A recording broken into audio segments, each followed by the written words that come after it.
Gouge Away de Pixies. Alors là, on a le rôle du bassiste qui joue au médiator, des croches et des toniques. Alors le médiator, bon, bah, c'est cet objet. Les croches, c'est un débit rythmique, c'est-à-dire que sur la pulse qui fait ça, je joue 2 fois plus vite. Donc c'est-à-dire que je joue quelque chose comme ça. Et qui joue des toniques, et jouer des toniques, ça veut dire jouer les notes qui donnent leur nom à l'accord. J'ai une tourne un petit peu particulière par rapport à ce qu'on peut trouver souvent dans le rock, qui tourne sur 5 mesures, c'est-à-dire que j'ai 3 accords différents, certains sont répétés, mais ça tourne sur 5 mesures, 5 fois 4 temps. Et donc ça fait Sol dièse, Si, Mi, Sol dièse, Mi. Et ça c'est ma boucle, et après tout ça tourne en boucle. J'ai 2 rythmiques différentes, j'ai donc une première rythmique sur ces toniques avec des croches. On peut le faire de 3 manières différentes, à savoir Sol dièse, Si, Mi, ou bien Sol dièse, Si, Mi, là je suis sur corde de Mi, corde de La, ou bien Sol dièse, Si, Mi. J'attire votre attention sur le fait que c'est assez important de toujours essayer de jouer les morceaux, surtout quand ils sont simples comme ça, de plusieurs manières différentes. Ça vous permet d'apprendre à connaître votre manche et ça vous permettra aussi de trouver peut-être le doigté qui vous conviendra le mieux. Deuxième partie, ce sont les mêmes accords, on joue toujours des toniques. Qu'est-ce qui change? C'est la rythmique, c'est-à-dire la main droite.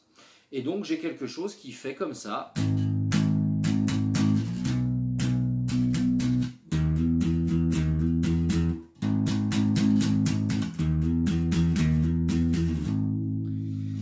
Qu'est-ce qui change? C'est donc ma rythmique de main droite et un petit artifice très utilisé qui s'appelle l'approche chromatique. Quand je fais ça là sur le Mi,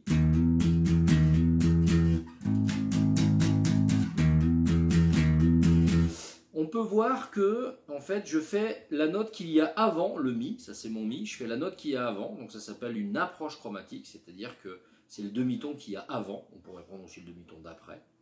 Et donc là je fais une approche chromatique, c'est-à-dire que j'approche la tonique par le demi-ton qu'il y a avant.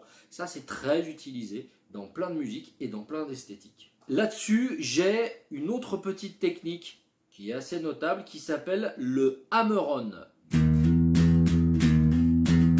C'est-à-dire que je vais jouer en fait mon Ré dièse avec ma main droite en l'appuyant ici avec ma main gauche et que le Mi, je ne vais pas le jouer avec ma main droite, c'est juste ma main gauche qui va le faire sonner. Donc je fais un coup à droite, 2 notes à gauche. Et après je répète mon Mi. Donc ça fait...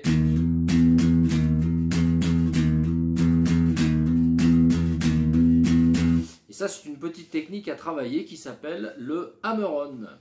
La tonalité du morceau c'est Sol dièse mineur. Donc on se promène sur une gamme de Sol dièse mineur.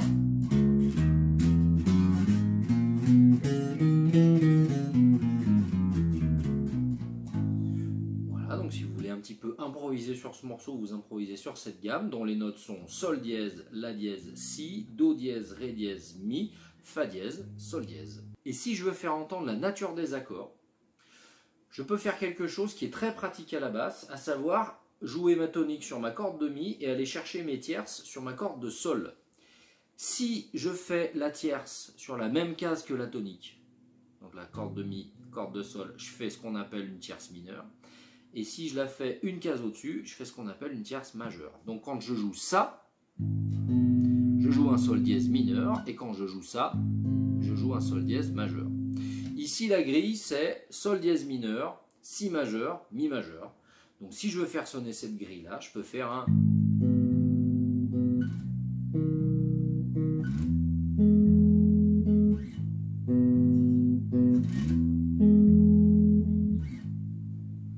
Et tout de suite, je peux entendre la nature de mes accords. C'était Gouge Away de Pixies.